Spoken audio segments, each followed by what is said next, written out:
തക്കാളി മെഴുക്കുവരട്ടി ഉണ്ടാക്കാനായിട്ട് ഞാനിവിടെ 5 ജ്യൂസ് തക്കാളിയാണ് എടുത്തിട്ടുള്ളത്. ജ്യൂസ് തക്കാളി തന്നെ എടുക്കണം, നാടൻ തക്കാളി ഇതിന് പറ്റില്ല. നാടൻ തക്കാളിക്ക് പുളി കൂടുതലായതുകൊണ്ട് ടേസ്റ്റ് ഉണ്ടാവില്ല. ഞാൻ ചട്ടി അടുപ്പത്ത് ചൂടാക്കാൻ വെച്ചു. ആ സമയം കൊണ്ട് സവാളയും തക്കാളിയും നീളത്തിൽ അരിഞ്ഞെടുക്കുക. തക്കാളി ഒന്നുകൂടെ ചെറുതാക്കുന്നതിൽ തെറ്റൊന്നുമില്ല.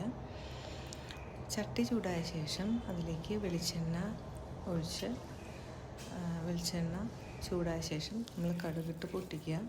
കടുക് പൊട്ടിയ ശേഷം അതിലേക്ക് സവാള അരിഞ്ഞു വെച്ചത് ചേർക്കുക.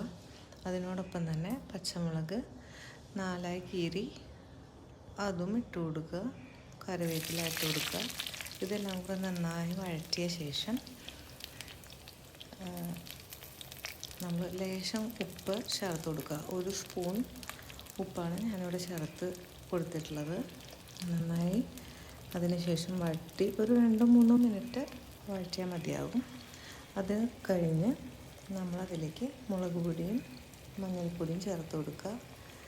മുളക് പൊടി നമ്മുടെ പാകത്തിന് എരിവിനനുസരിച്ചിട്ട് ചേർക്കാവുന്നതാണ്. ഞാനിവിടെ 1.5 ടീസ്പൂൺ മുളക് പൊടിയും 1/2 ടീസ്പൂൺ മഞ്ഞൾപ്പൊടിയാണ് ചേർത്തിട്ടുള്ളത്. ഇത് കൂടെ ചേർത്ത് കൊടുത്ത് നന്നായിട്ട് ഇത് വഴറ്റിയെടുക്കുക.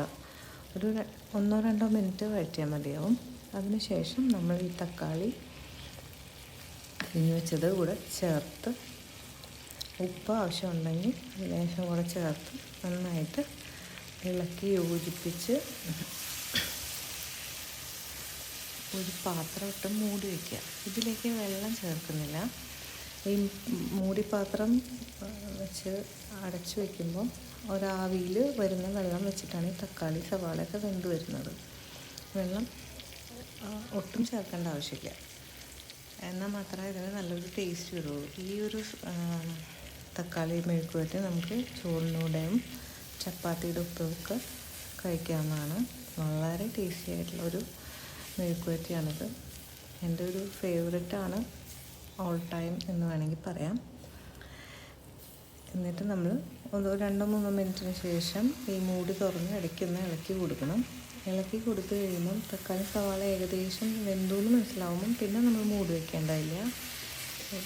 വെള്ളം വന്നത് ഒന്ന് വറ്റിച്ചെടുക്കാൻ വേണ്ടിയിട്ട് നമ്മളൊന്ന് ഇളക്കിയൊക്കെ കൊടുക്കുക. ചെറുതീയിൽ തന്നെ വെക്കണം. അത് വളരെ ഇമ്പോർട്ടൻ്റ് ആണ് എല്ലാ സമയത്തും. ഇത് ഉണ്ടാക്കിയിട്ട് ഇഷ്ടപ്പെടുവാണെങ്കിൽ വീഡിയോ ഒന്ന് ലൈക്കും ചാനലൊന്ന് സബ്സ്ക്രൈബും ചെയ്തേക്കും.